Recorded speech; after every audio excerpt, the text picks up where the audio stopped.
হযরত আলী খেয়াল করে দেখলেন তার টোপলার মধ্যে একটা চাদর আছে, যেই চাদরটা পরে তিনি নামাজ পড়েন। ওই চাদরটা এখন বের করে কি করবেন? ফকিরের জন্য বিছাইয়ে দিচ্ছেন। আল্লাহ কোরআনে বলেছেন, লান তানালুল বিররা হাত্তা তুনফিকু মিম্মা তুহিব্বুন। তুমি যদি আল্লাহর জন্য কিছু করবার চাও, তোমার মহব্বতের জিনিসটাই আমার আল্লাহরে দিয়া দাও।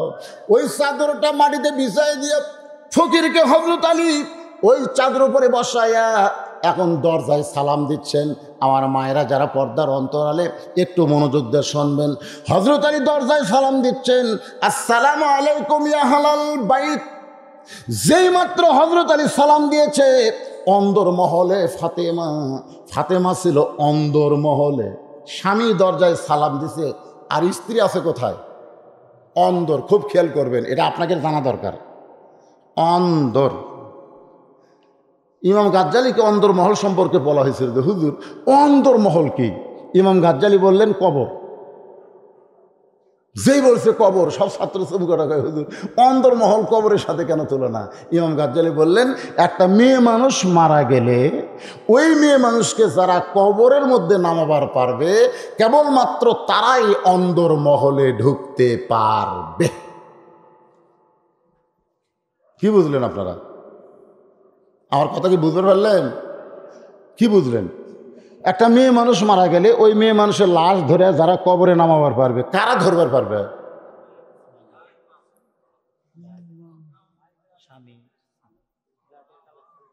হ্যাঁ, কি মেয়ে কেউ কবর কি করে নামবে? ছেলে। আচ্ছা, আপনারা জানেন না, জানলেও হয়তো সবাই বলতেছেন দরকার কি, কিন্তু ব্যাপার তো চিন্তা করেন, যদি কোনো দুলে ভাই বলে যে আমার আদরের শালি মরে গেছে, বেঁচে থাকতে এত আদর করছি রে, আর মরে গেছে, আমার শালিটাকে একটু কবরে নামাবার চাই, এই কথা যদি কোনো দুলা ভাই বলে, আপনারা কি বলবেন? কথা কন না কেন, কি বলবেন? হারাম, হারাম, শালির লাশ স্পর্শ করা হারাম। দুলা ভাই সাইডে যে হাসতেছে, একদম হাসিস কেন?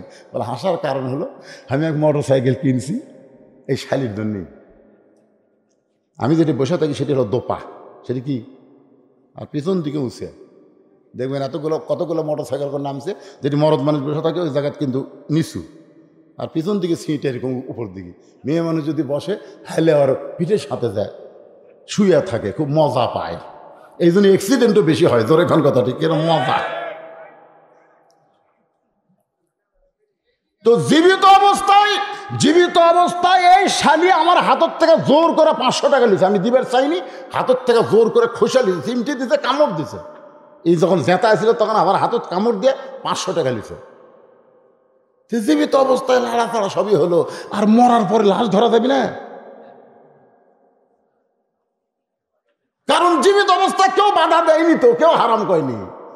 ওই শালির মোটর সাইকেল নিয়ে ঘুরছে, একটা লোক হারাম করেনি, একটা হুজুরও হারাম করেনি, একটা পাবলিকও হারাম, কিন্তু মরার পরে বলতে হাত দেওয়া হারাম। আমার হাসার কারণ হলো বাংলাদেশে হারাম কখন হয়? বাঁচলে হারাম না মরলে হারাম? আপনাকে কোনটা হারাম মনে হয়? আমার এলাকার এক মেয়ে মানুষ ভোটর দাঁড়াচ্ছে। কার দাঁড়াচ্ছে? ভোটর দাঁড়াচ্ছে। ওর স্বামী আবার আমার খুব ভক্ত। তো ওই মেয়ে মানুষটা পুরুষ মানুষের হাত ধরে ভোটের সময়, আমি দেখলাম। ওই আমারও ধরবার চাচ্ছিল, এদিকে হুজুর হাতটা দেন, এরকম হাত ধরে একদিকে কোথায় আসে। ওই মহিলা মেম্বার এইরকম দিয়েছে, ভাই ভাই ভোট কিন্তু দেখ ভাই, কি টেকনিক্যাল উঠে গেছে এবার, মানে সগলের হাত নিয়ে এসে ঘাওয়ার ঠেক আছে, বুঝছেন না? উই আর না উঠে পারে। তো এখন ওর স্বামীকে আমি বললাম, শোন, তোর বউ যে লাইয়ে এছাড়া এবার মেম্বার হলো, তোর এই বউ যদি মরে তুই কয় কাপড় দিব? তুই কয় কাপড় দিবি বল? তো কাছে হুজুর আপনি আলেম মানুষ, জানেন না মরে গেলে 5 কাপড়। আমি তো জানি না ভাই রে, যে মরে গেলে 5 কাপড়, বেঁচে থাকতে লাড়ালাড়ি, এটা তো আমি জানি না। আপনারা সত্যি করে বলেন, মরার পরে যদি মেয়েদের 5 কাপড় হয় এবং লাশটা যখন 5 কাপড় দিয়ে মোড়ায় খাটনিতে রাখে, তখন সমস্ত লোক বলে এই লাশ ঢাক, চাদর দিয়ে খাটনি ঢাক, মেয়ে মানুষের লাশও দেখা যাবে না, এ কথা বলে। জোরে করে কথা ঠিক কিনা? সব মেয়ে মানুষের দেখবেন লাশ আবার চাদর দিয়ে ঢাকে। ফেরেশতা খালি ঘরে আর কয় আল্লাহ, এই জেতা অবস্থায় গোটা পাড়া একেবারে বেপর্দা হয়ে ঘুরেছে, আর মরার পরে এত পর্দা করতেছে। আল্লাহ কয় ফেরেশতা, ওই দেশ হলো কোরআন ওয়াজ হয়, কিন্তু কোরআনের সমাজ না থাকার কারণে এই দেশে নারীদের অবস্থা এমন হয়ে গেছে। জোরে কোন কথা ঠিক কি না? যেই মাত্র হযরত আলী সালাম দিয়েছে, সঙ্গে সঙ্গে অন্দর মহল থেকে ফাতেমা এক দৌড়ে আসতেছে, কারণ স্বামীর জন্য দরজা খুলবে। আল্লাহ রাসূল বলেছেন, স্বামী যখন দরজায়, বউ যদি দরজা খুলে দেয়, ও কিন্তু স্বামীর জন্য দরজা খুললো না, ও নিজের জন্য জান্নাতের দরজা খুলে নিল। এ মায়েরা শুনতেছেন?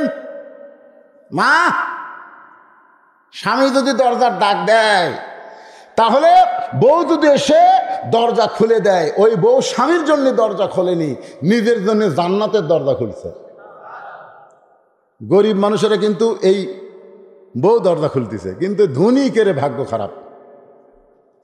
এর ক্ষেত্রে তোমার কলিং বেল আছে, এরা সালাম কালাম দেয় না, মারে স্টিপ। ম্যাডাম কোনোদিনও দরজা খোল না, কাজের বুয়া কয় দাও তো, সাহেব মনে হয়ে যাচ্ছে, কাজের বুয়া দরজা খুলতেছে। আমি বহু ধনীক জিজ্ঞেস করছি, ভাই আপনি যখন বাড়ি ঢোকেন দরজা খোলে কে? কাজের মেয়ে।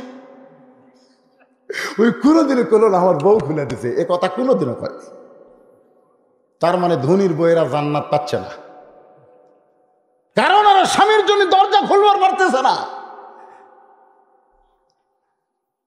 মাঝখানে এসেই মা ফাতেমা ঘুরবে কে পড়ে যায়, দরজা পর্যন্ত আসতে পারে নাই। অন্দর মহল থেকে এই যে দরজা, এর মাঝখানে এসেই ঘুরমিয়ে খেয়ে পড়ে যায়। হযরত আলী দরজা থেকে চমকে ওঠে।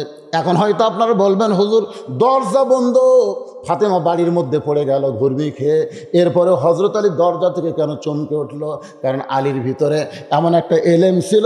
রাসূল বলেছেন, ইত্তাকু ফিরাসাতাল মুমিনিনা ফাইন্নাহু ইয়ানজুরু বিনুরিল্লাহ। সুবহানাল্লাহ। এই আলেমদেরকে আল্লাহ এমন একটা চোখ দিয়েছে, এই চোখ কিন্তু এই 2 চোখ না, এটা বন্ধ করলে এই চোখ খুলে যায়। আপনার বন্ধ করে দেখেন, আমি এখনই চোখ বন্ধ করলে কাবা দেখে পাচ্ছি, কিন্তু খুলে দেখে পাচ্ছি না, কাবা নাই। মানে এই চোখ বন্ধ করলে মদিনা আমার সামনে এসে হাজির, কাবা সামনে দেখাচ্ছি, তো বন্ধ না করলে ওটা আনা যায় না, বুঝলেন? বন্ধ করলি। আপনার চোখ বন্ধ করছেন কোনোদিন?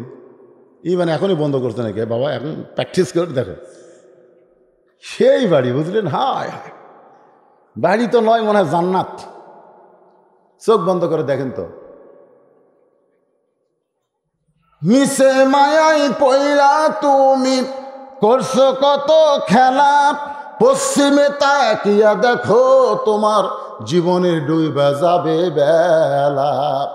হযরত আলী চমকে উঠলেন, নিজেই দরজা খুললেন। দরজা খুলে ভিতরে গিয়ে দেখে ফাতেমা পড়ে আছে। স্বামী কপালে চুমো দিয়ে বলে, বিবি গো, এইভাবে তুমি পড়ে আছো কেন? ফাতেমা বলতেছে, আমার ভাগ্য খারাপ, এতদিন পরে স্বামী আমার দাওয়াতের কাজ করে বাড়িতে আসলো, আর আমি দরজা খুলতে পারলাম না, আমার ভাগ্য বড় খারাপ, আমার ভাগ্য বড় খারাপ। আলী বলে, ফাতেমা তুমি কেন পড়ে গেলে সেইটা আগে বলো, তোমার শরীরে কি কোনো শক্তি নাই? ফাতেমা বলে, স্বামী গো, আজকে 3 দিন হলে আমার বাড়িতে কোনো খাওয়া নাই, আমি নিজেও খাইনি, আপনার 2টা সন্তান 2 দিন হলে না খাইয়া কানতে কানতে এখন ঘরের মধ্যে ঘুমায়া গেছে, আমার শরীর দুর্বল হওয়ার কারণে আমি ঘুরমি খেয়ে পড়ে গেলাম, আপনার জন্য আমি দরজা খুলতে পারলাম না। আলী কান্দে, পাগলের মতন কান্দে, যার বউটা 3 দিন হলে খায় নাই, সন্তান 2টা 2 দিন হলে খায় নাই, আর দরজায় বসে আছে কে? যেরকম দরজাত কে বসে আছে? কি ফকির? ঠান্ডা ফকির না গরম ফকির? যে সালাম দিলে এই মিয়া,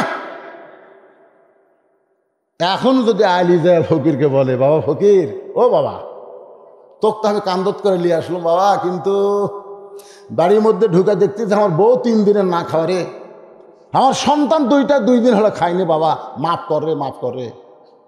এই কথা যদি আলী ফকিরকে বলে, ফকির তো সালাম দিলেই যে দিছে, আর এই কথা বললে কি হবে? হযরত চিন্তায় পড়ে গেলেন, কি করব? এমন সময় যে আয়াত দেওয়া শুরু করলাম, ইয়া আইয়ুহাল্লাযীনা আমানুস্তাঈনু বিস-সাবরি ওয়াস-সালাহ ইন্নাল্লাহা মা'আস-সাবিরিন। আল্লাহর কাছে যদি কিছু পাওয়ার চাও তাহলে অধৈর্য হলে চলবে না, ধৈর্য আর নামাজের ভিতর দিয়ে চাওয়া লাগবে। যেখানে ফাতেমা পড়ে আছে তার পাশেই হযরত আলী জায়নামাজ বিছালেন, জায়নামাজ বিছায় 4 রাকাত সালাতুল হাজত, উদ্দেশ্য পূরণের নামাজ। কয় রাকাত? 4 রাকাত। নামাজ শেষ করে আল্লাহকে বলতেছে, আল্লাহ আল্লাহ, এমন একটা ফকির দরজাত বসে আছে আল্লাহ, যেই ফকির সালাম দিলে এই মিয়া কয়, যেই ফকির আমার কান্দে ধরে দরজা পর্যন্ত আইছে, কিন্তু বাড়ির মধ্যে ঢুকে দেখি আমার বউ 3 দিনের না খাওয়া, সন্তান 2টা 2 দিন হলে না খেয়ে ঘুম পাড়তেছে। আল্লাহ আল্লাহ, আমি নামাজ পড়লাম, খালি খালি চাচ্ছি না, নামাজের মাধ্যমে তোমার কাছে চাচ্ছি, আমার ফাতেমার জন্য নয়, হাসান হোসেনের জন্য নয়, ওই দরজার ফকিরের জন্য একটু ভিক্ষা দাও। কারণ আমার বউ 3 দিন হলে না খেয়ে আছে, এখন পর্যন্ত আমার উপরে তার কোনো অভিযোগ নাই, আমার হাসান হোসেন বাপের উপর অভিযোগ করে কোনো অসুবিধা নেই, কিন্তু ফকির এই তো আমার ছাড়বি না। তা আল্লাহ দেখো, আল্লাহ দেও, আল্লাহ একেবারে হয় দোয়া করতেছে আর চোখের পানি টস টস করে পড়তেছে। আমাকে মোনাজাত তো দড়ি পাকানা মোনাজাত, এরকম কে কি করতেছে, কেউ হাত ইকা করছে। 2-1 সময় ভিডিও, তো আমার ভিডিও আর আমি আবার দেখি, তো দেখি না এগুলো ইউটিউবে যখন তাই দেখি, আপনার মত করে কি মোনাজাতের সঙ্গে সঙ্গে চোখের পানি, 2 হাতের তালু ভিজে যাচ্ছে। অনেক সময় হযরত আলী কাঁদতেছে, এরপরেও আল্লাহর তরফ থেকে কোনো ভিক্ষা আসে নাই। হয়তো আলী দেখতেছে মোনাজাত করে আর কাম হবে না, এবার বলতেছে, আল্লাহ লিমা তাকুলু মা লা তাফআলু। এটা কার কথা? আল্লাহর কথা। আল্লাহ বলেছে, তুমি যেইটা করো না সেইটা কেন বলো, তুমি যেইটা বলো সেইটা কেন করো না। আল্লাহ তুমি বলেছো ফকিরকে ফিরানো যাবে না, তোমার কথা মতো রাস্তার ফকির কান্দত করে দরজাত বসাছি, এখন তোমার কাছে আমি ফকির হয়ে ভিক্ষা চাই, তুমি যদি আমাকে ফিরে দাও তাহলে বোঝা গেল তোমার ওয়াজ ভালো কিন্তু আমল ভালো না। কাক বলতেছে? কথাটার মধ্যে কিন্তু পেঁয়াজ বোঝা লাগবে। দেখেন, তুমি বলেছো ফকিরকে ফিরাইস না, তোমার কথা মানবার যায় ফকিরকে কান্দত করে বাড়ির দরজাত বসালাম, এখন তোমার কাছে আমি ফকির হয়ে ভিক্ষা চাচ্ছি। আমি কি আমার জন্য চাচ্ছি? আমার সন্তানের জন্য চাচ্ছি না, আমার বিবির জন্য চাচ্ছি না, দরজার ফকিরের জন্য ভিক্ষা চাই, তারপরে তুমি দেও না। তোমার কথা আছে ভালো, কাজ হলো না, এমন কথা আল্লাহ কইছে রাগ করে। সঙ্গে সঙ্গে আল্লাহ জান্নাত থেকে 1 টোপলা খাবার হযরত আলীর 2 হাতের মধ্যে দিয়া দেয়। দুনিয়াতে কোনো ধনী মানুষ যদি ভালো কিছু পাক করে, আপনারা বলেন তো আশেপাশে সুগন্ধ যায় কি যায় না? ধনীর বাড়ির পাশেই হলো গরিবের বাড়ি। প্রতিদিন ধনী ইলিশ মাছ খায়, গরুর গোস্ত খায়, দেশি মুরগি খায়, আর গরিব চাউলের যে দাম, ঠিক মতো চাউল কিনবার পারতেছে না। একই জায়গায় বাড়ি, এটা গরিবের বাড়ি, এইটা ধনীর বাড়ি। ধনী প্রতিদিন খায়, ধনীর ছেলে কমলা খায়, সোঁচা ফেলা দিলে গরিবের ছেলে দৌড়ে গিয়ে ওই সোঁচা তুলে মুকুট দেয়, সোঁচা তুলে মুকুট দেয়। ওই সোঁচা নিয়ে বাবার কাছে কান্দের, বলে বাবা এইটা খাবো। চাল কেনার পয়সা নাই, ছেলে যখন কমলা খাবার চায় বাবা ঠাস করে কান ছড়ায়, চড় মারে। আল্লাহ ডাক দেয়, বলে ধনী রে, তুই জান্নাতে যাবার পারবি না, জান্নাতে যাবার পারবি না। জান্নাতে যদি যাবার চাও তাহলে তোমার পাশের গরিবের বাড়িকে আগে দিয়া তারপরে তুমি খাও। কথা কর না কেন? কথা কর না কেন? একলা একলা খাবার চাও, দরজা বন্ধ করে খাও। এখন সব অ্যাডভার্টাইজ আনছে, একলা একলা খাবার চাও, দরজা বন্ধ করে। দরজা বন্ধ করে মুসলমান খায় না।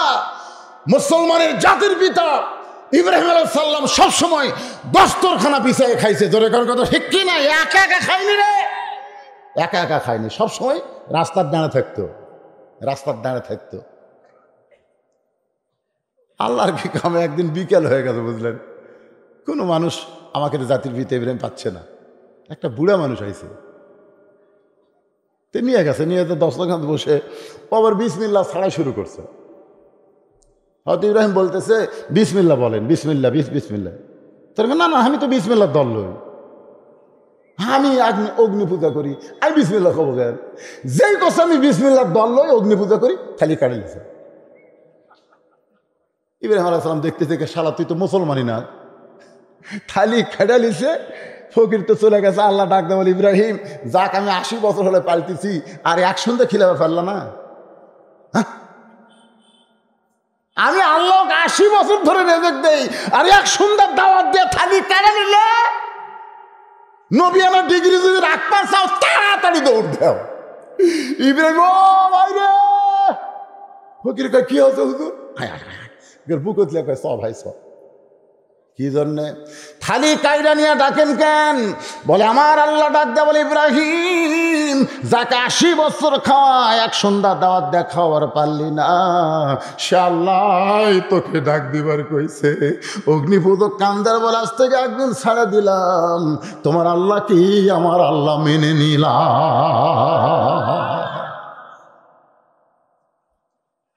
তোমার জাতির পিতার সুন্নত।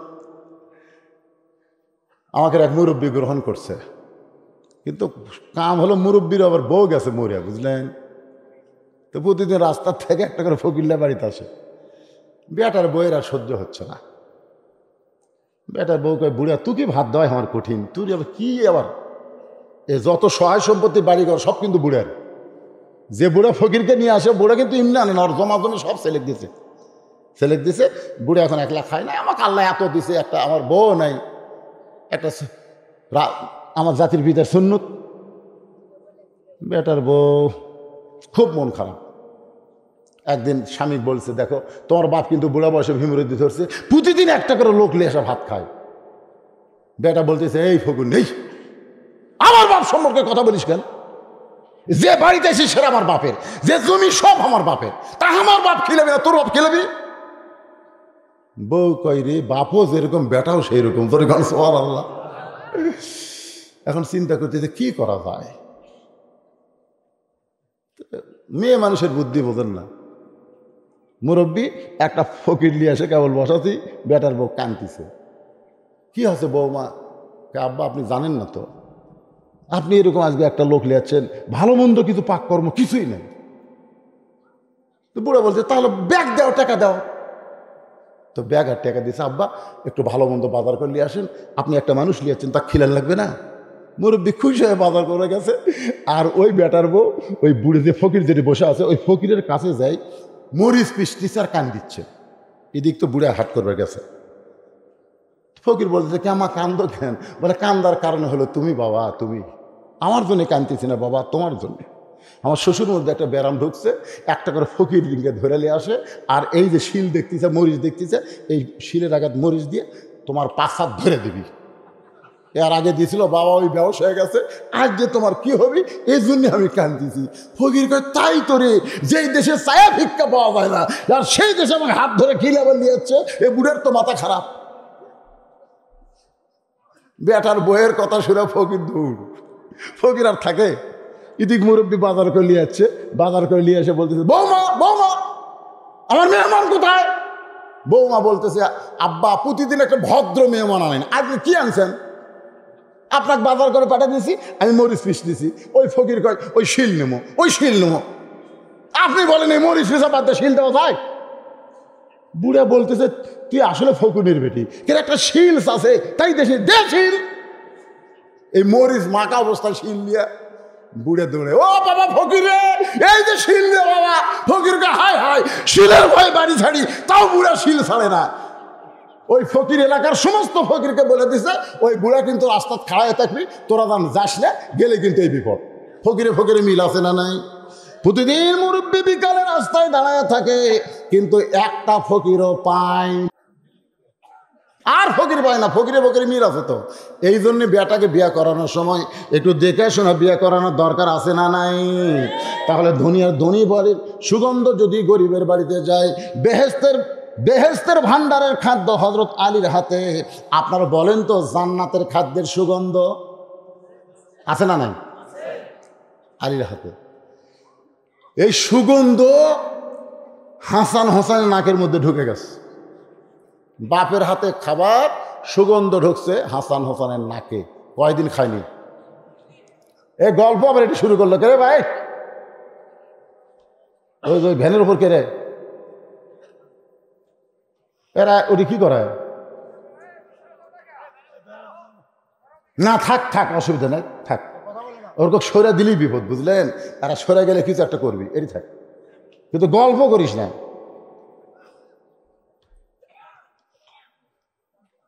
এখন হাসান হোসেন ঘুম থেকে চেতন পাইছে। আপনার বলেন তো, না খায় ঘুম সাটে? রোজার দিনে আসর নামাজের পরে ঘুমাতে পারবেন? পেট খিদে তৃষ্ণায় ঘুম ধরে নাই তো, খাবার নাই, কি করবে? জান্নাতের খাবারের সুগন্ধ হাসান হোসেন নাকের ভিতরে। সঙ্গে সঙ্গে দুই ভাই চেতন পাইছে। হোসাইন বলতে, হাসান ভাই উঠো উঠো, বাড়ির মধ্যে খাবার সুগন্ধ পাওয়া যায়। দুই ভাই ঘরের দরজা খুলে তাকায় দেখে বাবার হাতে খাবার টোপলা। কি খুশি! বাবার হাতে যদি ছেলে খাবার দেখে, কারণ ছেলেরা জানে বাবা না খাইয়া ছেলেকে খাওয়ায়। এটাই কিন্তু দুনিয়ার সব ছেলেরা জানে। আপনারা কি জানেন? জোরে খান, কি জানেন? যদি বিশ্বাস করেন বাবা না খায় ছেলেরা খাওয়ায়, তাহলে বইয়ের বুদ্ধি শুনে বাপ মাকে কষ্ট দিবেন না। দরকার হলে বউ তালাক দিবেন, কারণ একটা বউ তালাক দিলে আর একটা বউ পাবেন। বইয়ের বুদ্ধি শুনে বাপ মাকে কষ্ট দিয়েন না, কারণ বাংলাদেশে বইয়ের কোনো অভাব নাই, বাপ মার বড় অভাব রে ভাই। বাপ মা যদি মরে যায়, কিয়ামত পর্যন্ত কানলে বাপ মা পাবেন না। দরকার হলে বউ তালাক। কথা কন না কেন? হ্যাঁ,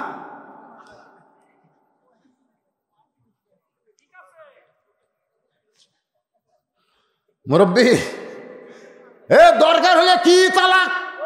কথা কন না কেন? কিন্তু বাপ মাকে ছাড়া যাবে না। বাবার মতন আপন বন্ধু নাই রে দুনিয়ায়। এটা সাদা কালা গান না, এটা বাদাম বাদাম গান না। এই গান গাইলে সব আছে। সবাই বলেন, বাবার মতন আপন বন্ধু নাই রে দুনিয়ায়। নিজে না খাইয়া বাবা সন্তানকে খাওয়ায়। বাবার মতন আপন বন্ধু নাই রে দুনিয়ায়। এখন হাসান হোসেন জানে বাবার হাতে খাবার মানি খাবার পাওয়া যাবে। হোসেন দৌড়ে গিয়ে বলে, মা তোমার কাছে খাবার চাইলে তুমি খালি কান্দো। দেখো বাবার হাতে খাবার। দৌড়ে গিয়া বাবার দুইটা পা জাপটে ধরে বলে, বাবা এতদিন কোথায় ছিলেন বাবা? তাড়াতাড়ি খাবার দেন গো বাবা। আমি আর আমার হাসান ভাই না খায় ক্ষুদায়। ও আমার মা, দেখো বাবা না খায় কত কষ্ট পায়। আলী হোসেনের দিকে তাকায়, হাসানের দিকে তাকায়। দুইটা সন্তানের শুকনা মুখ দেখে তার কলিজা ভাঙ্গে যায়। কিন্তু আল্লাহর কোরআন বলতেছে, ইন্নামা আমওয়ালুকুম ওয়া আওলাদুকুম ফিতনা। আলী রে, সন্তানের মুখের দিকে তাকায়া ওই হাতের বেহেশতি খাবার দরজার ফকিরকে ভুলে যাস না। সন্তান আর সম্পদ হলো বিপদের কারণ। তোর জন্যে কিন্তু দেইনি, ফাতেমার জন্যে কিন্তু খাবার দেই নাই। তোর হাসান হোসেনের জন্য কিন্তু তুই খাবার চাস নাই, তুই দরজার ফকিরের জন্য খাবার চাইছিস। আলী, যতই সন্তান কান্দুক, বিবি বাচ্চার দিকে না তাকায় দরজার দিকে চলে যা। আপনারা বলেন তো, হযরত আলীর কাছে আল্লাহর কোরআন বড় না সন্তান বড়? পাও যেই বাড়াবার আছে, হোসাইন যেরকম ধরা দরকার, খিদে লাগিছে, হাতত খাবার দিচ্ছে না, মেজাজ খারাপ হবে না? দুই পাঁচের কাঁকড়ার মতো চাপিয়ে ধরেছে। হয়তো আলী দেখতেছে না এটা ছাড়াই লাগবে, ছাড়া লাগলে একটু এক হাতে এরকম খাবার ধরছে, এক হাতে হ্যাঁচকা টান মারছে। হ্যাঁচকা টান মারা যেই মাত্র ছাইড়া দিছে, হোসাইন একটু গড়ে পড়েছে, আর হাসান সামনে থেকে দৌড়ে এসে হোসাইনের মাথাটা উড়াতে নিয়ে কপালে চুমা দিয়ে বলে, ভাই রে তুই না কইলি মা ভালো না বাবা ভালো, বাবার হাতে খাবার থাকে তারপরেও বাবা খাবার দেয় না রে, আর মার কাছে খাবার না থাকলে মা কান্দে, দেখ আমাদের বাবার চাইতে মা অনেক ভালো। এই কথা যখন হাসান বলতেছে হোসেনকে, এমন সময় হোসেন হাসানের কোলের মধ্যে মাথা দিয়া এভাবে শাহাদত আঙ্গুলি তুলে বলতেছে, ও বাবা তুমি আমাকে মারছো বাবা, তুমি আমাকে ফেলে দিয়েছো বাবা, তুমি কি আমারে চিনো? সুবহানাল্লাহ বলেন। এইভাবে হযরত আলীকে শাহাদত আঙ্গুলি তুলে বলতেছে, ও বাবা তুমি আমাকে মারছো বাবা, তুমি আমাকে ফেলে দিয়েছো বাবা, তুমি কি আমারে চিনো? যেই মাত্র বলেছে তুমি কি আমারে চিনো, সঙ্গে সঙ্গে হযরত আলীর গোটা দেহ থরথর করে কাঁপতেছে। কারণ একদিন আল্লাহর নবী সাহাবীদের নিয়ে আলোচনা করতেছেন, শত শত সাহাবী নবীর সামনে আলোচনা শুনতেছে। সুবহানাল্লাহ। নবী যখন ওয়াজ করে এই ওয়াজ, মাথার উপর পাখি পায়খানা করছে, মাথার উপর পাখি বসে আছে, নবী একসময় ওয়াজ করতে করতে, তোমার মাথার পাখি বলছে, হুজুর আপনার ওয়াজের দিকে তাকায় আছি, অন্য কোনো দিকে খেয়াল নাই। সুবহানাল্লাহ। সাহাবীরা পাগলের মতন ওয়াজ শুনতেছে, আর পিছন দিক থেকে হোসেন এসে বলতে, ও না না সারাদিন খালি সাহাবী নিয়ে থাকে রে, তোমার সাহাবীগুলো ছুরি দাও, এখন তোমার সাথে আমি খেলু করবো। মানে প্রতিদিন নবী আবার একটা সময় হাসান হোসেনকে দিছে খেলার জন্য। সুবহানাল্লাহ বলেন না কেন? খালি সাহাবীর সামনে ওয়াজ করে, সাহাবীর সাথে থাকে সবসময়। আবু বকর রাদিয়াল্লাহু হুযায়ফাতুল ইয়ামিনকে বলতেছে, যা তাড়াতাড়ি যা, ওকে আটকা, ও যদি নবীর কাছে আসে তাহলে কিন্তু আমাকে ওয়াজ শোনা শেষ। হুযায়ফাতুল ইয়ামিন এক দৌড়ে গিয়ে হোসেনকে বুকের মধ্যে নিয়ে বলতেছে, বাবু এখন তুমি তোমার নানার কাছে যাইও না, কারণ তোমার নানা এত সুন্দর কথা বলতেছে, সাহাবীরা কলিজার খাতায় সেগুলা লিখতেছে। দরকার সুবহানাল্লাহ। ছোট্ট হোসেন হুযায়ফাতুল ইয়ামিনের কোল থেকে বলতেছে, নানার সাহাবীরা আমার নানাকে চিনো বলে নানার কথা তোমাদের ভালো লাগে, কিন্তু আমাকে চিনো না বলে নানার কাছে আমাকে যাবার দেও না। আজকে শুনে নাও, ওই নানার চাইতে আমি হোসেন কোনো অংশে ছোট না। যেই কইছে নানার চাইতে কোনো অংশে ছোট না, হত আলী কিন্তু বসে আছে। ঠিক কে বসে আছে? দৌড়ে এসে হুযায়ফার কোল থেকে নিয়ে মুখের উপর একটা ঠাসি মারছে। এই এই এই ছোট মুখে যা আসে তাই কোষ, এত জোরে ঠাসি মারছে, নিচের দাঁত দিয়ে উপরে লটকাইটা রক্ত বের হয়ে গেছে। কিছুক্ষণ পরে মুখ থেকে যখন হয় তাহলে হাতটা টান দেয়, এমন সময় হোসেন ওই রক্ত মাখা মুখে বলতেছে, ও নানার সাহাবী, আগে একজন সাহাবীর কোলে থেকে বলেছি ওই নানার চাইতে আমি কোনো অংশে ছোট না, কিন্তু এখন আমার বাবার কোল থেকে রক্ত মাখা মুখ নিয়ে বলতেছি ওই নানার চাইতে আমি হোসেন অনেক বড়। যেই কইছে অনেক বড়, ওমর ফারুক অগ্নিমূর্তি ধারণ করে বলে, আলী রে তোমার হোসেনকে তুমি সামলাও, তোমার হোসেনকে তুমি সামলাও। আমার সন্তান আব্দুল্লাহ যদি এমন কথা বলতো, আমি দুই ঠ্যাং ধরে এক টান মারতাম, ওরে সিরা দুই টুকরা করতাম। আলী যখন হোসেনকে নিজের বুকের মধ্যে রক্তমাখা মুখ ধরে নিয়ে যাবার চায়, এমন সময় নবী এতিমের মতো দাঁড়াইছে। শিশুকালে মইরা গেছে মা, গর্বে থাকতে মরছে পিতা, নবী চোখে দেখলেন না। নবী আমার এতিমের মতন দাঁড়ায় বলতেছে, আলী রে আলী, আমার হোসেনকে আমার কাছ থেকে আলাদা করিস না। তার মানে কি? আমার হোসেনকে আমার কাছ থেকে আলাদা করিস না। সঙ্গে সঙ্গে হয়তো আলী হোসেনকে ছেড়ে দিছে, এক দৌড় এসে নবীর বুকের উপরে ঝাঁপ দেয়, কয় না না, আমি আমার জীবনের চাইতে তোমাকে বেশি ভালোবাসি না না, আমার জীবনের চাইতেও তোমাকে বেশি ভালোবাসি। সঙ্গে সঙ্গে নবী আমার হোসেনের রক্তমাখা মুখে চুমু দিয়া, নবীর মুখ রক্তাক্ত হয়ে গেছে, হোসেনের মুখ রক্তমাখা। আল্লাহ গো, তুমি সাক্ষী থাকো, হোসেন নিজের জীবনের চাইতে আমাকে বেশি ভালোবাসে, যার প্রমাণ কারবালার প্রান্তরে হোসেন দিয়া গেছে। আল্লাহ রাসূল বলে, নানু ভাই, এই কথাগুলো তুমি আমাকে একলা বলতে পারো যে নানার চাইতে কোনো অংশে ছোট না, নানার চাইতে অনেক বড়, এগুলো একলা একলা কবা? এতগুলো মানুষের সামনে তুমি করছো, এ সাহাবীরা যে খেপে গেছে। দেখো তো ওমর কি খেপা খেপছে। তখন হোসেন বলতেছে, না না, আমার মনে হয় তোমারও মন খারাপ। নবী বলতেছেন, আমার মন খারাপ না, কিন্তু একটা জিনিস আমি চিন্তা করে ফেললাম না, যে তুই আমার চাইতে বড় কেমনি হলি। হোসেন বলতেছে, না না, তাহলে বসো, ও আর শোনার লাগবে তোমার। নবী যখন বসেছে তখন হোসেন বলতেছে, না না, আমার 1 নম্বর প্রশ্ন হলো তোমার বাপ আর আমার বাপ, তুমি এখন বলো এই 2 বাপের মধ্যে কার বাপ বড়? তুমি কও। আল্লাহ রাসূল বলতেছে, আমার বাবা আব্দুল্লাহ জান্নাত পাবে কি পাবে না এ গ্যারান্টি আমি দিতে পারবো না, তারপরও আমরা বলবো নবীর বাপ মা জান্নাতি। জোরে কান সুবহানাল্লাহ। এই শালা হেজাতিরা কয় নবীর বাপ মাও নাকি জাহান্নামে যাবে। শালা বেয়াদব কোথাকার, এদেরকে আমি হেজাতি কই। হেজাতি, হেজাতে বোঝেন না? হায় হায় হায় রে। আবার সেদিন এক হেজাতি কইল নবী নাকি মরে আছে, নবী নাকি কবরত মরে আছে। শালা এরা কি, এরা ইহুদি খ্রিস্টানের চাইতেও খারাপ। ইসলামের আলো জ্বলায়া দিয়া নবী ঘুমায়া আছেন সোনার মদিনায়, ইসলামের পতাকা উড়ায়া দিয়া নবী শুইয়া আছেন সোনার মদিনায়। যদি নবী মরে থাকতো তাহলে ফেরেশতারা এই দরুদ নিয়ে কার কাছে পৌঁছাইতো? আপনাদের কি ধারণা আমাকে নবী মরে আছে? মরে আছে?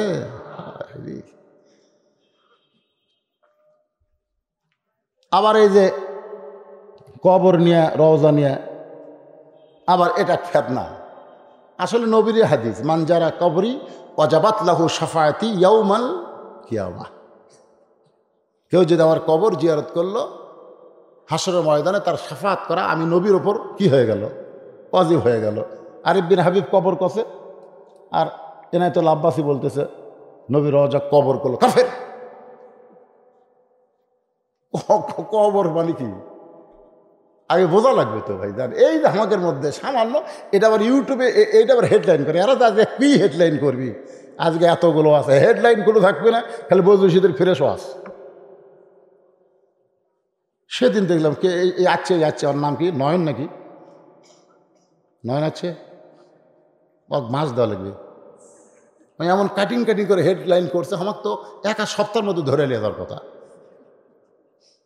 কেন ওয়াজের মধ্যে বহু কথা থাকবে, সব কথা তো হেঁটে আনা যাবে না। ধরে কোন কথা ঠিক কিনা? আমি বললাম না 23 সাল পরিবর্তনের বছর, এইটা যদি হেডলাইন করে 23 সাল হলো আওয়ামী লীগ কবর দেওয়ার বছর, এটা যদি লেখে তাহলে তো বিপদ। এটি কোনো কারোর নাম হসে? কথা কারোর নাম হসে? কোনো নাম নাই তো। তারা ভিউ বাড়ানোর জন্য হেড করে। এই আলেমদের মধ্যে ফিতনা বাজানোর জন্য এই ইউটিউবেররা কিছু ভিউ বাড়ানোর জন্য এগুলো করে। এনায়েতুল আব্বাসীও ইসলামের কাজ করতেছে হকের পক্ষে। আরিফ বিন হাবিব তো চলন্ত লাইব্রেরি। জোরে কান সুবহানাল্লাহ। চলন্ত লাইব্রেরি। কত হাদিস শুনবেন, কি শুনবেন, রেফারেন্স ছাড়া, দলিল ছাড়া একটা কথাও যে কয় না। তো এইরকম দুটো আলেমের মধ্যে আবার তর্ক লাগুক, ফিতনা লাগুক, আমরা কি এটা চাই? যেরকম এটা কি আমরা চাই? আমরা চাই না তো ভাই। আল্লাহর নবী বলতেছেন, আমার বাবা জান্নাতে যাবে কি যাবে না তার গ্যারান্টি নাই, কিন্তু তোমার বাবা আলী শুধু জান্নাতে যাবে না, এই দুনিয়াতে 10 জন জান্নাতের সার্টিফিকেট পাইছে, তার মধ্যে 4 নম্বর হলো তোমার বাবা আলী। আমার বাবা আব্দুল্লাহর চাইতে হোসেনের বাবা আলী কোটি কোটি গুণ বড়। হোসেন বলে না না, তাহলে বাপের দিক দিয়ে কিন্তু আপনি বাপের দিক দিয়ে আপনি নিচে, আমি উপরে। এখন বলেন না না, আপনার মা আর আমার মা, এই দুই জনের মধ্যে কার মা দামি? নবী সোম করছে যে এইরকম প্রশ্ন যে আমার লাতি কোনোদিন করবি এতগুলো সাহাবীর সামনে। আল্লাহ নবী বললেন, আমার মা আমিনা জান্নাত পাবে কি পাবে না সেই গ্যারান্টি আমি নবী দিবার পারবো না। আর হোসেনের মা ফাতেমা শুধু জান্নাত পাবে না, জান্নাতি নারীদের নেত্রী হবে। আমার মা আমিনার চাইতে হোসেনের মা ফাতেমা আল্লাহর কাছে কোটি কোটি গুণ বড়। হোসেন বলে না না, তাহলে মায়ের দিক দিয়ে তুমি কিন্তু নিচে থাকলে আমি মায়ের দিক দিয়ে উপরে চলে গেলাম। এখন 3 নম্বর প্রশ্ন, নানা বলো তো তোমার নানা আর আমার নানা এই দুইজনের মধ্যে কার নানা বড়? এই কথা যেই মাত্র হোসেন কইছে সঙ্গে সঙ্গে হযরত ওমর দৌড়ে এসে হোসেনের মুখে চুমু দিয়ে বলে, বাবা এত দামি কথা তুমি বলবে বাজান, আমরা কোনোদিন কল্পনা করি নাই। তোমার নানার নানা ওয়াহাব জুহুরিকে দুনিয়ার কেউ চিনে না, আর হোসেনের নানাকে শুধু দুনিয়ার মানুষ না, আল্লাহ কোরআনে করছে ঘোষণা, ওয়া ইন্নাকা লাআলা খুলুকিন আযীম। বিশ্ব নবীর চরিত্র ফুলের মতো না, ফুলের চাইতেও পবিত্র। বিশ্ব নবীর চরিত্র, আমার নেতা তোমার নেতা। ও বাবা, তুমি আমাকে মারছো বাবা, ফেলে দিয়েছো বাবা, তুমি কি আমারে চেনো? হতালির শরীর থরথর করে কাঁপতেছে, কিন্তু আল্লাহর কোরআনকে সুবহানাল্লাহ বলেন, বেটা যতই চিনো টেনো কোক, সবচেয়ে আগে চেনা লাগবে কি? কোরআন। কোরআনের মহব্বতে ওই জান্নাতি খাবার টোপলা নিয়ে দরজা খুলছে। দরজা খুলে দেখে ফকির দাঁড়ায় আছে। যে ফকির কান্দর চড়ে যাচ্ছে, হাঁটতে আর পারে না, যে ফকির শুতে হচ্ছে চাদরের ওপর, সেই ফকির খাড়া হয়ে আছে। বাড়ির মধ্যে বউ পড়ে আছে, সন্তান পাও ধরেছিল, হেঁচকা টান মারছে, হাতে জান্নাতের খাবার। আলী চিল্লাল, এই ফকির 3 দিন হলে না খেয়ে আছিস, লড়বার পারিস না, আমার কান্দে চড়ে দরজা পর্যন্ত নিয়ে আসলাম, চাদরে শুয়ে রাখলাম, দাঁড়ায় আছিস কেন?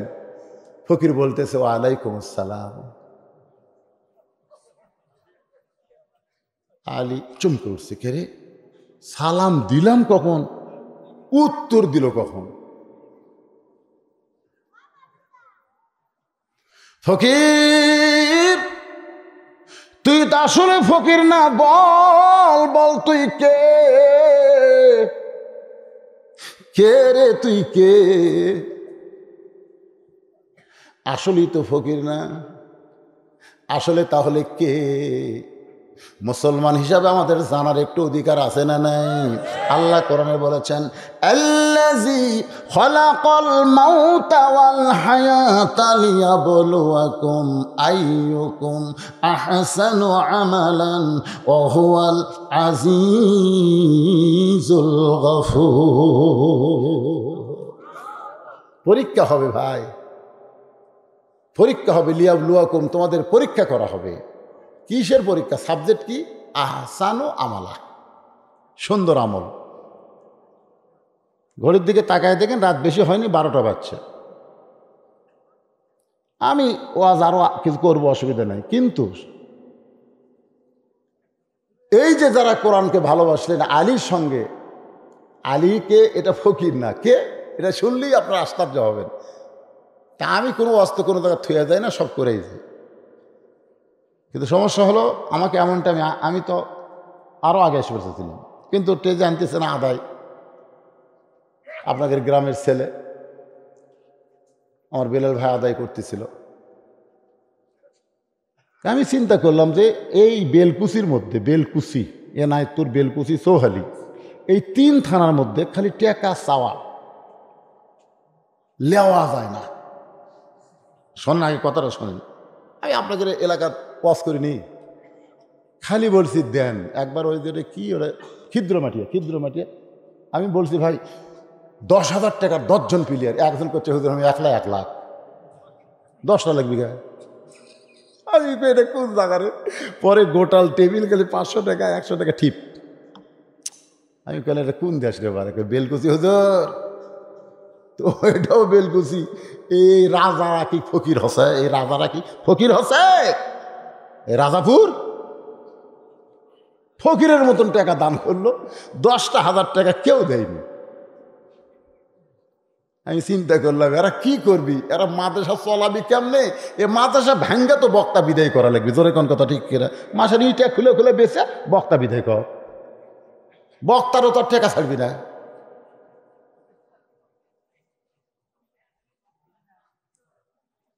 তাহলে কি করবেন? আপনাদের মধ্যে কি এই মাদ্রাসায় একটা কোরআন শরীফ 500 টাকা, আপনি 500 টাকা দান করবেন, এই মাদ্রাসা একটা কোরআন শরীফ দান করার সব আল্লাহ আপনাকে দিবে। আর সেই সবটা যদি বাপ মা কবরে যায়, আল্লাহ সেই কবরে বাপ মাকে যেন দিয়ে দেয়। আমি 500 টাকা চাই কোরআন বাবদ। কোন আল্লাহর পাগল আছেন যে হুজুর আমি 2টা কোরআন শরীফ দেবো মাদ্রাসায়, 5টা কোরআন শরীফ দেবো? 5 কোরআন মানে 2,500, 2 কোরআন মানে 1,000, 1 কোরআন মানে 500। বাপ মার জন্য আপনারা এই মাদ্রাসায় দান করবেন। লিল্লাহে তাকবীর। আব্দুল হামিদ মা বাবার জন্য লা ইলাহা ইল্লাল্লাহ, লা ইলাহা ইল্লাল্লাহ দাও। দেখেন কত টাকা আছে রে, 500 একজন একটা কোরআন শরীফ বাবদ দিছে, এখানে আর একটা 1000 মানে 2 কোরআন শরীফ দিছে, এখানে আরো অনেক টাকা দিছে আল্লাহ। এই যে 500 টাকা, অনেক টাকা আপনার ভিতরে নিয়ে বসে আছেন, কিন্তু আসলে ওয়াজেদ মোল্লা 500 টাকা দান করেছে কোরআন শরীফ। আরিফ মাস্টার 500 টাকা বাপ মার জন্য কোরআন শরীফ বাবদ। আলহাজ নূর হোসেন মোল্লা 1000 টাকা দান করেছে কোরআন শরীফ বাবদ। আল্লাহ দানকে কবুল করেন। আর একজন 100 টাকা দান করছে, আল্লাহ কবুল করেন, কবুল করো মোদের কামনা। দানকারীকে দিবেন জান্নাত, আল্লাহ নিরাশ করবেন না। সঙ্গে সঙ্গে ফেরেশতার দিকে হযরত আলী তাকায়, ফকিরের দিকে হযরত আলী তাকায় বলতেছে তুমি তো আসলে ফকির না, বলো তুমি কে? সঙ্গে সঙ্গে ফকির বলতেছে আমি হলাম আল্লাহর রহমতের ফেরেশতা। সুবহানাল্লাহ। কি আলী বলতেছে ফেরেশতা হয়ে মানব স্বরূপ ধরছো কেন? বলে আমাদের মধ্যে একটা চিন্তা হচ্ছিল যে একটা মানুষ কি করে এতগুলা ডিগ্রি পায়। একটা মানুষ, কয় মানুষ? এক মানুষ জান্নাতি যুবক সর্দারের বাপ। আপনারা বলেন তো জান্নাতি 2টা যে যুবক সর্দার হবে, হাসান হোসেন তার বাপের নাম কি?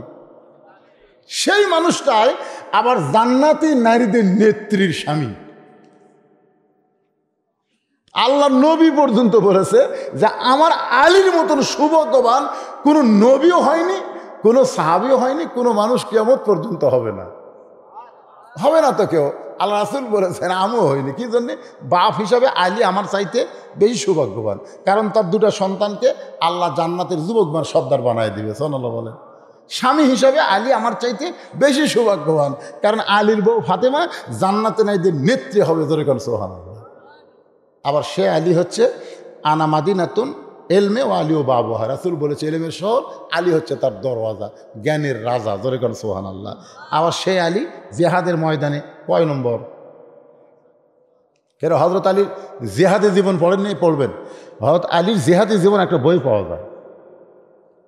হযরত আলী জিহাদত যাওয়ার আগে নিয়ত করতে আল্লাহ আমি কিন্তু একলা যুদ্ধ করবো না, তোমাকে কিন্তু আমার সাথে থাকা লাগবে, আগে তুমি ওয়াদা দাও তারপরে যুদ্ধ নামবো। সুবহানাল্লাহ খান না। যখন দরজা টান মারছিল, আলীকে একলাই টান মারছিল, আল্লাহও সাথে আছিল। আল্লাহর কুদরতি পাওয়ার, আলীর হাত মারছে, টান খুলে গেছে। ঢাল বানাচ্ছে যেটা 50 জন উঠে পারে না, ফেলা দিতে 80 গজ দূরে গিয়ে পড়ছে। বুঝতেছেন না? সে আলী আসাদুল্লাহ গালিব। একই মানুষ এত ডিগ্রি কেমনি পায়? আল্লাহ বললেন লিয়াবলুয়াকুম আইয়ুকুম আহসানু আমালা। পরীক্ষা তোমাদের পরীক্ষা করা হবে সুন্দর আমলের। কোরআন শরীফ বাবদ একজন 500 টাকা দান করছে, আল্লাহ কবুল করেন। বারেক শেখ 1000 টাকা দান করছে, আল্লাহ কবুল করেন। হাজী হুমায়ুন আহমদ 500, ময়নান মোল্লা 500 টাকা দান করছে, আল্লাহ দানকে কবুল করেন। সকলেই বল আল্লাহুম্মা আমিন। তা আপনাদের আমি একটা অনুরোধ করি, সেটা হলো হাফেজ শাহিন উনি 1000 টাকা দান করছে, আল্লাহ তার দানকে কবুল করেন। একটা অনুরোধ করি, সেটা কি, আগামী বছর থেকে যদি এখানে আপনারা মাহফিল করেন তাহলে প্রধান বক্তার জন্য আপনারা 1 টাকা আদায় থবেন না, দ্বিতীয় বক্তাতে আদায় করে নেবেন। কারণ আজকের এই বেলকুচি এই রাজাপুরের মানুষ ভালো দেখে বসে আছে। কারণ আমি যে জায়গাতেই ওয়াজের পরে বলছি বাবা কিছু দেওয়া লাগবে, এই দেওয়া লাগবে করে আর মোনাজাত করার লোক নেই। এই কয়েকটা ইউটিউবার ছাড়া আমি মোনাজাত পাইনি। এরাই কয়েকজন বসে থাকে, মানে ওরা তো বেকায়দা, বুঝলেন, যাবার চালাতে পারতেছে না, কারণ এই যে আমার কাছে বান্দা আছে। তো এই কয়জন ছাড়া আমিন করার একটা লোক নেই। হ্যাঁ, দিবেন না কে, যা দেওয়া লাগবে সব দিবেন। 1 রুমালকে 3-4টা রুমাল দেন। অনেকে হয়তো বলবে শয়তান ওয়াসওয়াসা মিন শারিল ওয়াসওয়াসিল খান্নাস, ভিতরে খান্নাস বলবে একবার দিছিস আবার কি, একবার ব্যাংকে টাকা থই মানুষ বারবার থই, যত রাখবে তত বাড়বে। আপনি যত দান করবেন আপনার নামে জান্নাতের ব্যাংকে তত আল্লাহ বাড়াই দেবে। ধরে কেন সুবহানাল্লাহ। তো একবার দিয়েছেন কি হবে, বারবার দেন, অসুবিধা নেই, দেন। এই বাচ্চারা যাও, দেন। যারকে পায়ের তলে ফেরেশতারা নূরের পাকা বিছাই দেয়, সেই বাচ্চারা আপনাদের কাছে রুমাল নিয়ে যাচ্ছে, দেন সবাই আল্লাহর রাস্তায় দেন। কি ময়নারা রে, তাই তো সামনে বসে আছে। এর চেহারা দেখলেই শান্তি। এখানে গুদগুদে হাতে রে, এখন থেকে কেমন শরীর দিয়ে ভালো আছে। আর রে খালেদ সাইফুল্লাহ রে, এরা খালেদ সাইফুল্লাহ, আল্লাহ কবুল করুক, ধরে কেন আমিন। কি নরম মানুষ ভাই, যার হাতের মধ্যে হাত দিলে বোঝা যায় জান্নাতের একটা পরশ পাওয়া যায়। খালেদ সাইফুল্লাহ হাত এত মোটা, এত শান্তি, এত নরম। ও আর সেই মানুষটাকে নিয়ে যায় জেলের মধ্যে থছিল। হাইরি হাই, তো মাথা খারাপ। সুবহানাল্লাহ, একেবারে ওই রকমই হচ্ছে, মোটা ওই। লিল্লাহি আকবার। বলতেছে আমাদের মধ্যে যখন এইরকম চিন্তা গবেষণা হয়, আল্লাহ ডাকতে বলে ফেরেশতা তোরা মনে করিস না আমি আলীকে ইচ্ছা করে ডিগ্রি দিয়েছি। যতগুলো ডিগ্রি আলীর আছে সমস্ত ডিগ্রি আলী অর্জন করেছে। আমাদের বাংলাদেশের তো কিছু কিছু নেতারা ডিগ্রি কিনতেছে। যখন কি কিনতেছে, ডিগ্রি কিনতে পাওয়া যায় না, ডিগ্রি তো পরীক্ষা করো। তো ফেরেশতা বলতেছে মানব স্রোতে ফকির হয়ে সেই পরীক্ষা করতেছে। আপনি আল্লাহর কোরআনকে সম্মান দিয়ে, আমি এই নিয়ে বলার পরেও আপনি আমার সঙ্গে খারাপ ব্যবহার করেননি শুধুমাত্র কোরআনের জন্য। জোরে কান সুবহানাল্লাহ। আমি একটা রাস্তার ফকির হয়ে আপনার কান্দর চলবার চাচ্ছি, আপনি সাইলকে ফিরাবার পারেন নাই কোরআনকে সম্মান দিয়ে, আপনি আমার কান্দে নিছেন। আপনি দরজার কাছে আমাকে মাটি ফেলা দিতে পারতেন, কিন্তু ফেলা দেননি। আল্লাহর কোরআনকে সম্মান করে লান তানালুল বিররা হাত্তা তুনফিকু মিম্মা তুহিব্বুন, আপনার দামি চাদর বিছাই দিয়েছেন। আপনি আল্লাহর কোরআনকে সম্মান করে বাড়ির মধ্যে গিয়ে বউ পড়ে আছে, তারপরেও কোরআনের স্বার্থে আপনি আল্লাহর কাছে নামাজ পড়ে 2 হাত তুলেছেন। আল্লাহর কোরআনকে দাম দিতে গিয়ে নিজের সন্তানকে আপনি ফেলে দিচ্ছেন, দরজার ফকিরকে আপনি খাবার নিষে দিচ্ছেন শুধুমাত্র আল্লাহর কোরআনকে দাম দিতে গিয়া। আজ থেকে শোনেন আলী, এই মুহূর্তে আল্লাহ আপনাকে আর একটা ডিগ্রি দিল, যেই ডিগ্রি কেউ পাবে না কিয়ামত পর্যন্ত। সেই ডিগ্রি হলো কাররামাল্লাহ ওয়াজহাহু, আল্লাহ আপনার চেহারাকে সম্মানিত করে দিল। ধরে কোন সুবহানাল্লাহ। যারা কোরআনকে সম্মান দেয় তাদের চেহারা আল্লাহ সম্মান করে দেয়। যুবকেরা শোনো, এই সামনে এই মাসেই মনে হয় ফুটবল খেলা, বিশ্বকাপ ফুটবল খেলা শুরু হবে, ঠিক না? হ্যাঁ, তোমাদেরকে বলতেছি বাবা, বিশ্বকাপে কিন্তু মুসলমান দেশও আছে না নাই? যেরকম আছে না নাই? তো মুসলমান দেশের পক্ষে হও। সৌদি আরব নাই? যেরকম সৌদি আরব নাই, ইরান নাই, তেলের পক্ষে হয়। বেড়া দিলে আর্জেন্টিনা কি রে, এই পাগলারা। আচ্ছা ঠিক আছে। আমবাড়িয়ার আলিবার হোসেন মোল্লা, আপনি যদি এখানে থাকেন অতি শীঘ্রই বাড়িতে যান। আপনাকে বাড়িতে খোঁজ করতেছে, আপনার সম্বন্ধে উনি ইন্তেকাল করেছেন। ইন্না লিল্লাহি ওয়া ইন্না ইলাইহি রাজিউন। আস্তাগফিরুল্লাহ, সকলে পড়ে আস্তাগফিরুল্লাহ রাব্বি মিন কুল্লি জামবি ওয়া তুবু ইলাই, লা হাওলা ওয়ালা কুওয়াতা ইল্লা বিল্লাহিল আলিয়্যিল আযীম। ভাইজান কিছু বলবেন? আপনি কিছুই বলবেন না তো মনে করে দিলেন না। আল্লাহুম্মা আমিন। আল্লাহুম্মা আনতাস সালাম ওয়া মিনকাস সালাম, তাবারাকতা ইয়া যাল জালালি ওয়াল ইকরাম। আয় আল্লাহ তাআলা, যোগ্য সভাপতির সভাপতিত্বে আজকে রাজাপুর মাদ্রাসায় জান্নাতের বাগান লেগেছিল। এই মোনাজাতের ভিতর দিয়া বাগানের সমাপ্ত হবে। একটা বছর পর আবার জান্নাতের বাগান লাগবে এই জায়গায়। হয়তো আমরা অনেকে থাকবো না, হতে পারে আজকের মাহফিল আমাদের জীবনের শেষ মাহফিল, হতে পারে আজকের মোনাজাত আমাদের জীবনের শেষ মোনাজাত। ও দরদি আল্লাহ, সেই মাগরিবের নামাজের পর থেকে রাত 12টা পার হয়ে গেল। এই দীর্ঘ সময় পর্যন্ত যত আলোচনা হয়েছে, এর মধ্যে যত ত্রুটি বিচ্যুতি মাফ করে হাদিয়া যা মঞ্জুর করো। সোনার মদিনায় নবী পাকের রওজা মোবারকে কবুল করে না। মদিনা মদিনা, কত সুন্দর নাম মদিনা। মদিনার মানুষটা কত সুন্দর। ইমানের হালে একবার যদি চাঁদ ভরা মুখখানা দেখতে পায়, তার জন্য আল্লাহ জাহান্নামের আগুন হারাম বানাবে। কত স্বপ্ন দেখেছি জীবনে, এমন একটা স্বপ্ন আমাদের দেখাও গো আল্লাহ, যেই স্বপ্নে নবীজির সোনামুখ আমাদের কবুল হয়।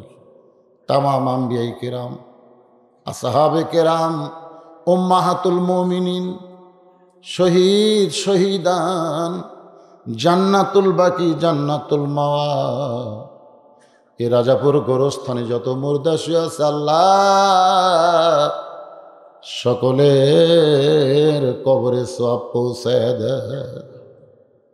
আল্লাহ, আমরা যারা হাত তুলেছি, আমাদের জনম দুঃখনী মা,